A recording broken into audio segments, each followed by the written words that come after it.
I'm Captain Hoff, CEO of Founderspace, the leading global startup accelerator. I'm also author of the award-winning books, Make Elephants Fly, Surviving a Startup, and The 5 Forces. Big companies are really entirely structured around making revenue off their current models. So whatever their model is, they have figured that out. And they have become big companies precisely because they are very good at that. They are experts at that. In that time, they're sitting on top of, a money-making machine. It's very hard to look at this money-making machine and say, well, this won't be around forever, so we're going to have to totally change everything we do. I mean, honestly, most companies don't want to face that in the first place. And in the second place, they aren't sure what to do. And they're usually the last ones to see how big the change is because they are partially stuck in denial mode. They are used to being king of the hill. They don't expect to be, dethroned anytime soon. So it's very hard for the executives on top of those machines to actually look forward to the day when what they're doing right now doesn't work at all. But for an entrepreneur coming into the space, they've got nothing to lose. Like literally, if they can cannibalize that business, they will. People who are making all the money, the last thing they want is to cannibalize their own business. It just goes against everything that they've been trained to do. They've been trained to maximize their process. They have become big by making it so efficient. And the last thing they want to do is introduce something else that is going to maybe be cheaper, maybe, be totally change the whole system so that they're no longer the dominant force, or might not be. However, for a startup, this is exactly what they want to do. And they don't care if this is a multi-billion-dollar business and the big fish are taking it all. They don't care if they only get a small slice at the beginning, $1 million, $100 million of this big business. They will lower the price, undercut the price, do anything they can to disrupt it, because everything they do at the end of the day will come back to them.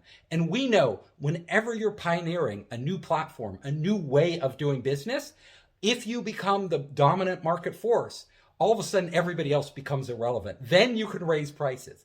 And also technology makes things so much more efficient that you can undercut existing players simply by using technology to deliver goods and services at a lower cost, to deliver them more efficiently, and most importantly, to add more features than they could offer. When you are looking out at the future, as an executive at a big company, you have to be prepared to totally cannibalize and disrupt your business. Like, you cannot worry about killing off your business. You cannot worry literally about killing the goose that laid the golden egg. So, because what you have to figure, you have to have the right mindset. So you have to understand that this goose that is laying these golden eggs, if you don't kill it and cook it and eat it, somebody else will.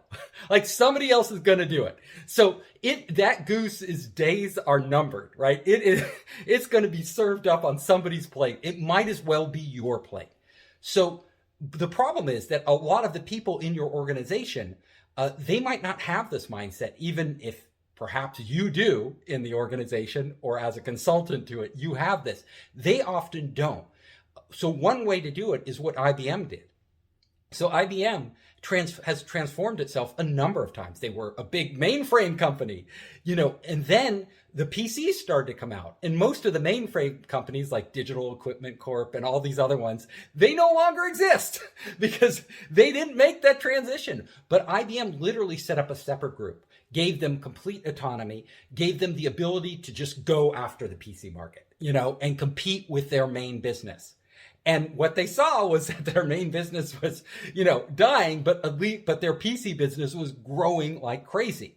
So you almost have to take a fresh talent or talent that is in your company that is really untapped, put them into this new organization, but you cannot put it under the existing one because the existing one is going to be focused on what they do best. That is what they do. They know how to make money that way. And you have to have this other one literally compete with them as a startup. That solution does work. The example of Sony is also important. Like Sony ended up, launching digital cameras, even though Kodak had patents and other people had patents, Polaroid, ahead of them, and actually taking their market, starting the whole trend. Now, Sony isn't a startup, but they could do this because they weren't cannibalizing their business. They weren't one of the big camera makers. So they had nothing to lose, right? By doing this. And they were really good at making gadgets. They had been doing that. They had made the Walkman and all these things. And that was their business, electronics. So for them, it was a natural thing to do. For these other camera companies and film companies, it was really not natural at all. I work with hundreds of startups every year all over the world. And I coach them, I mentor them, I invest in them, I want them to succeed. And I have observed what the really good startups do that the other ones don't. And this is true also for large corporations. It's actually the same thing. So I work with some of these big companies, and I won't name them, but one of the biggest mistakes that entrepreneurs make and also big companies make, they both make the same mistake. They start with the idea. They start saying, for a big company, a big corporation, and I'm sure ones who have done this, they say, let's have a contest. Let's have all our, employees submit their best ideas. And then we will have our managers pick the very best ones, and we will fund those as our innovation projects. With startups, they kind of obsess, startup founders, over the idea. What's the perfect idea? What's the perfect idea? Well, these methods are flawed. Because whatever idea you have in your head is literally just an idea in your head. It doesn't matter until you take that idea out of your head and put it into the real world and start to see if it works. If you become too focused on the idea, what it does is it ends up locking you in. Now, let me give you an example of this. So I worked for a big company, which I won't name, and I was working with one of the teams, and they had run a contest. This team, project manager had won, and they got money from the company to develop the idea into a new business unit. Well, the first thing I do when I come into this company, I'm working with their team, their internal innovation team, the intrapreneurs, and I'm like, can you show me that this idea actually works in the real world? Is there any evidence you can give me that this works? And they didn't have any. So I said, well, your first job is to go out and get that evidence. You have to engage with your customers and figure out, do your customers really need this? I mean, I know it's a cool idea. It was a smart parking idea. And I see why you like it. But let's find out if these parking garages are going to adopt this technology. Because if they don't have the budget, if they don't care, you don't have a business. So they literally... they were tasked with this. They went out, they talked to all the parking garages everywhere, and they found out that the technology was really cool. The company, they could make this, and it would really be great in these garages for guiding people to the parking places and making it more efficient. But none of the people running these garages had any interest in spending money or time on it. They just let people park themselves. We don't care if we know if every space is full. Like we just don't need this right now. We're not going to do it. So they get this feedback, and I go, okay, there's your answer. They don't want it. Like, you're not going to sell this to them. They don't really care. And they said, yeah, that's true. And I go, okay, what we need to do to save money is cancel this right away and go and come up with a new idea. You have a great team. You guys are really motivated. Let's come up with something else. They turned to me, and they said, we can't do that. I was, why? Why can't you do that? Well, my boss likes this idea. Well, you got to tell your boss it's a bad idea. Like, you've got to go. I can't do that. My boss, their boss likes the idea. Everybody likes the idea. They've approved this. They want us to do this. And there you go. That's why it's a bad idea to start with the idea. You get locked into these ideas. In corporations, it's even worse than a startup.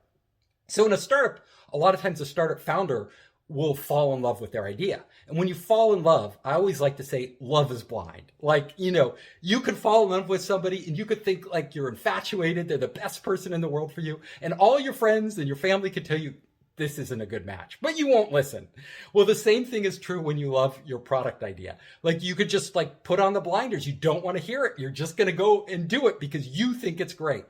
Well, it doesn't matter how much you love your idea. The customer has to love your idea. That's how you build a business, not how passionate. I tell entrepreneurs, you can be as passionate as you want about your ideas, but if the customer isn't passionate, you don't have anything.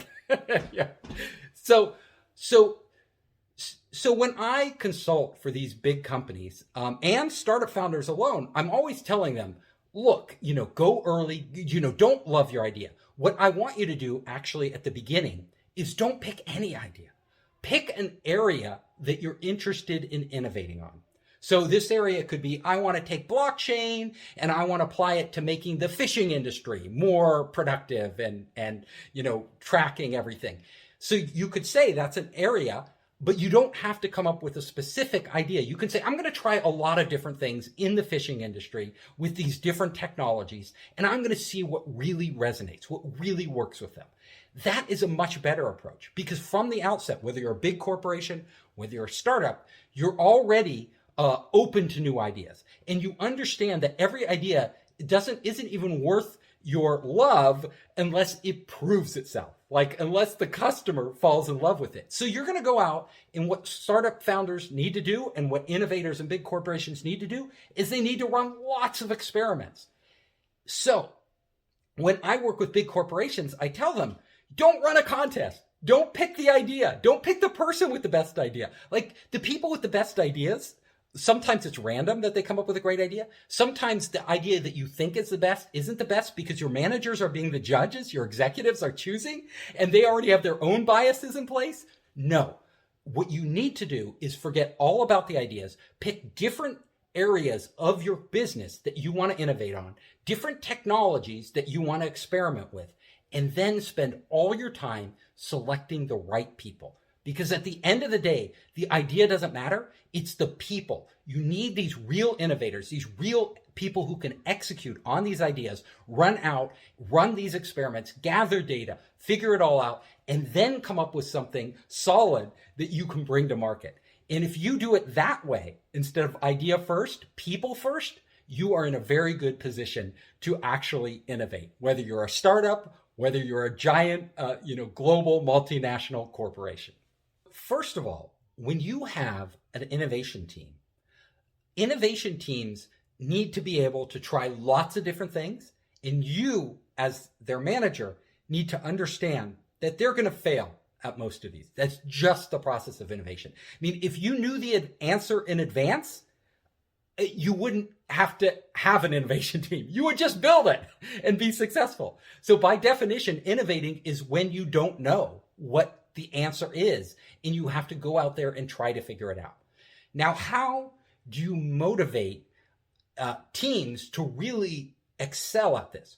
Well, the first step is always pick the right people. Pick people who are naturally curious, people who are naturally defying the orthodoxy, people who are always questioning everything, asking questions, wondering, why doesn't this work? Why couldn't we do it differently?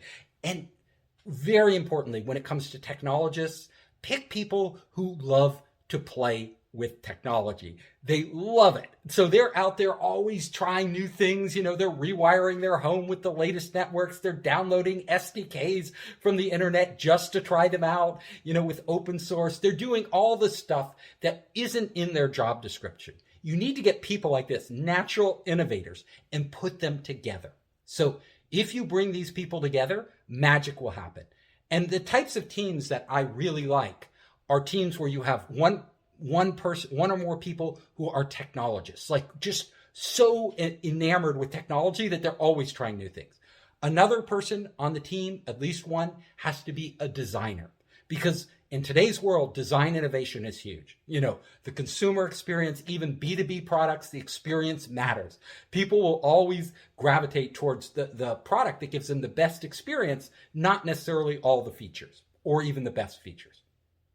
And then thirdly, You need somebody on the team who is a project lead, somebody who can give it a vision, who can sell that vision, who can get other parties on board. If you're a big corporation, you can never do it in a bubble. There's the marketing people and all these other different groups in the company, and a lot of R&D people in the company, and they all have their own fiefdoms. You need somebody who can break down those doors, but who is also tactful enough and strategic enough to make it a win-win for other parties in the company to actually get the resources they need to grow.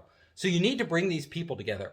Once you have that core innovation team, you need to give them permission to try whatever they want. You cannot micromanage them. You cannot, the last thing you want to do is put them in handcuffs, right? Where they literally can't do what they want to do. So you need to give them a degree of autonomy that, when you have a more mature business, you don't want that autonomy. What you want is efficiency. So everybody's like, you're always trying to optimize around efficiency. When you're innovating, efficiency doesn't matter at all. In fact, efficiency is your enemy. You do not want them to be efficient. You want them to make mistakes, try different things that don't work, do all these things. And they have to know that when they're trying these things, they can try them without a risk of damaging their reputation or career. Really important. So like Google does something that's really clever, is that when somebody kills a project that they've been working on, that they may have spent millions of dollars on, that they put a lot of resources into, when the project lead says, okay, we've had enough, this isn't working, kill it, they reward that product lead. They reward the person who killed it because they know that it's really hard to kill a project, especially in a big company. Like a project that isn't working, nobody wants to take the rap for the failure. So they will try to keep it going in the small hope that this will somehow yield some fruit, or maybe that they've been promoted out of the group by that time or moved out of the group so they don't have to take the fall for it. That's how large organizations work. So you have to reverse that and say, look, you tried this, totally didn't work. Step forward. Google would even sometimes offer people a free paid vacation, and they'd throw a party in celebration of killing off these products. And then after that, they would have those same people come up and share their learning, make them into kind of heroes. Why did you kill the project? How did you know it wasn't working? What would have you done to kill the project even sooner? Like, how could have you known this sooner, so that when we do our other projects, we can all learn from what you did and make ourselves. And what did you, as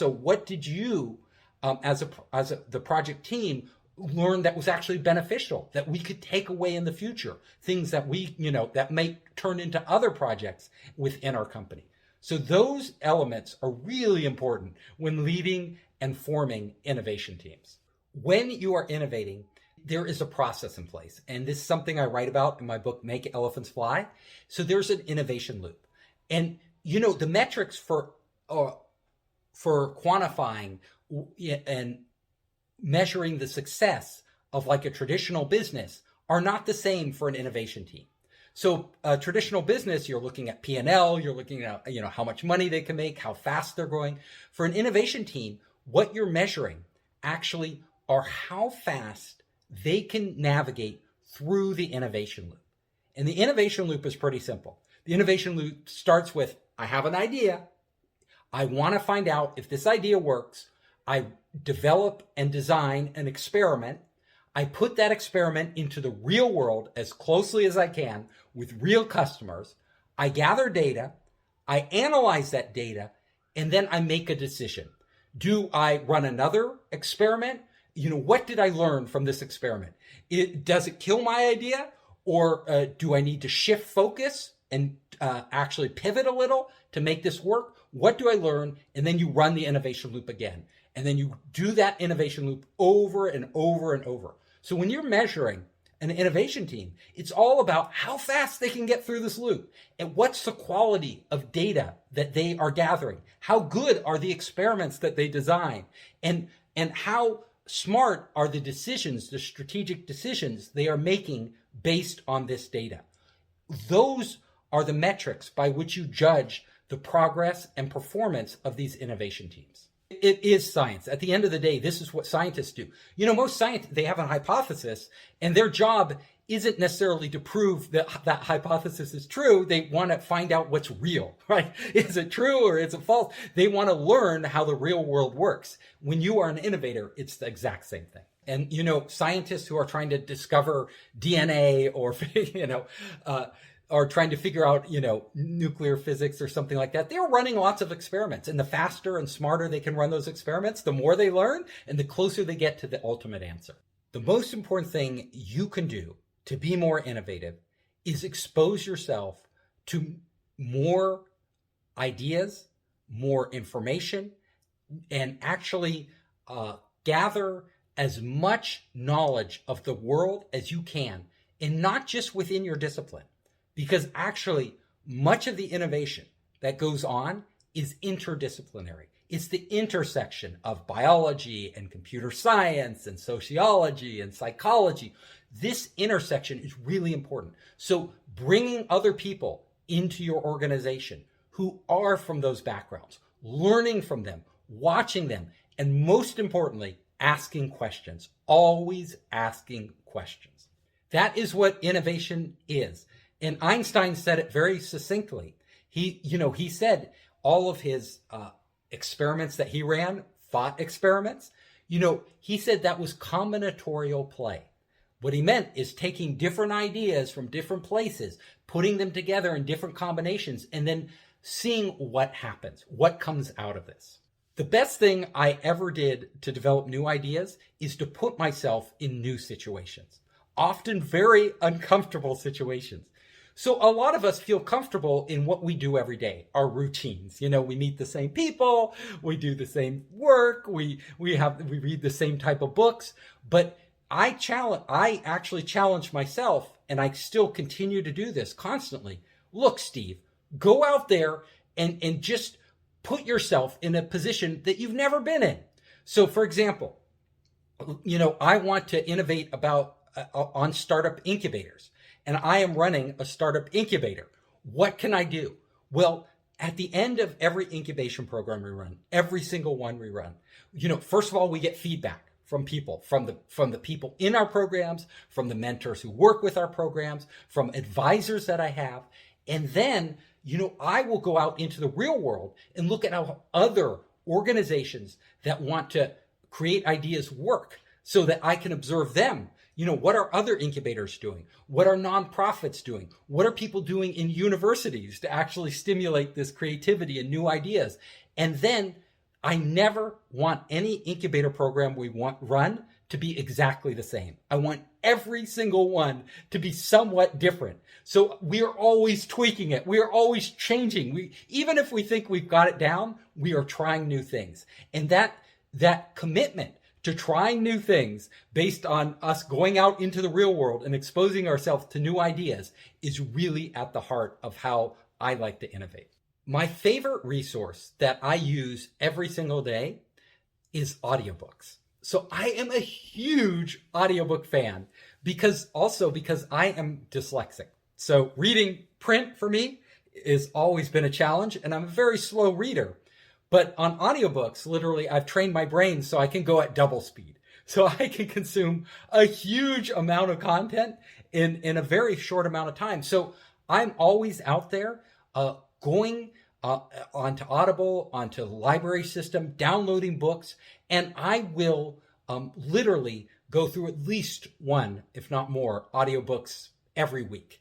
And I like to challenge myself not to stick with books that I already know all like. So I always want to challenge myself to read some of those books that I would never actually normally read. So books about pieces of history that I don't know about, books about sociology, books about neurology, books about you name it, marketing, it doesn't matter. Poetry books of, great literature. I'm trying always to mix it up. If I get too narrow, then I know I'm really not expanding myself, really not broadening my horizon. So audiobooks are my number one resource. The best way to keep a project on track is to rely on your team to do it, not to do it yourself. So you need to constantly be going to your team and not telling them, we're behind schedule. What's going to, or are we on track? Are we on track? Or what you need to do is ask them, say, how can we keep this project on track? What do we need to do to keep this project on track? So if it's your small team, you can do that with your team. If you're relying on third parties, other people outside your core team, which you often are, you're dependent upon them.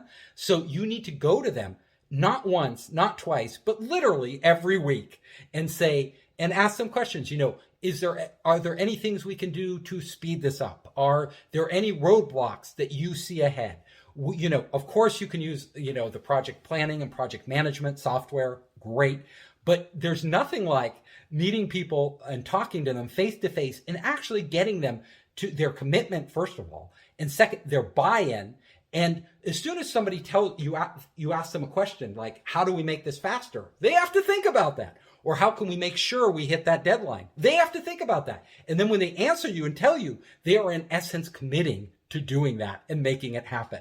So that it's a big psychological thing. You can have all the software out there in the world, but that psychology of you going face to face or even on Zoom or a phone call and actually getting that verbal commitment on a continual basis and finding out from them what problems there are, what things, if they say, well, actually we're dependent upon this group and I think they're going to delay it. And then you could say, well, what can we do so that make sure that they don't delay it? How can we, and then you learn a lot about the project and you're not just telling people what to do, but you're making them proactive and actually taking ownership and actually coming up with the solutions. The number one thing you can do to differentiate yourself is understand what your competitors are doing. Like if you're competing with somebody else is the reason you have to be different. If you're not competing with anybody, you don't need to be different. You can be whoever you are because you're just the only one people can come to for this. But most of us are competing with somebody for our business. And you need to understand what everybody else does, and not just what they do, but how they position themselves to the customer. Like what does the customer think of them? Why is the customer going to them? And most importantly, what value is the customer getting from these other parties? Now, if you're going to differentiate yourself, there's two parts to it. One is kind of a branding image part, like messaging, what the customer actually thinks. And equally important to that is what you actually deliver. Are you able to deliver a core value, a value that your customer really, really needs, that no other party is delivering? If you can do that and you can make that a part of your core messaging, and this is a really valuable piece, then you're suddenly differentiated. People know why they're coming to you. They're coming to you because you can give them this and nobody else can do it as well as you can. And that is the answer. If anybody wants to reach out to me, I'm pretty easy to find. So all you have to do is go to founderspace.com. Just go there. There's a contact form. You can actually contact me. If you put my name in the email that you send to me, I will respond. So that's one way. I'm also on all the social networks. So you can go to LinkedIn, Facebook, you name it. I am there, and just search for Founderspace and you will find me. My parting advice for everybody out there is that you should try to make your work as exciting as possible. Like if you are bored at work, it's your fault. So I don't think anybody's job has to be boring, right? You can always make it exciting. So, if you're trapped in a company and you feel like you don't have, you're not being given enough responsibility, well, just take responsibility. Go to your boss and start coming up with ideas. Could I try this? Can I try that? What if we did this? Take initiative. If you work for yourself like me, and you're getting bored with what you're doing all the time, well, you work for yourself. You can change it. You don't have to do this. You can go try something new. I do it often, and it's like a great experience, and it keeps my life exciting. I hope you enjoyed the show. If you liked it, hit the subscribe button and share it with your friends.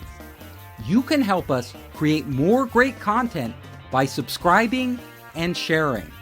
Also, if you want to access our online startup program, our investor network, and our entrepreneur resources, Just come to founderspace.com.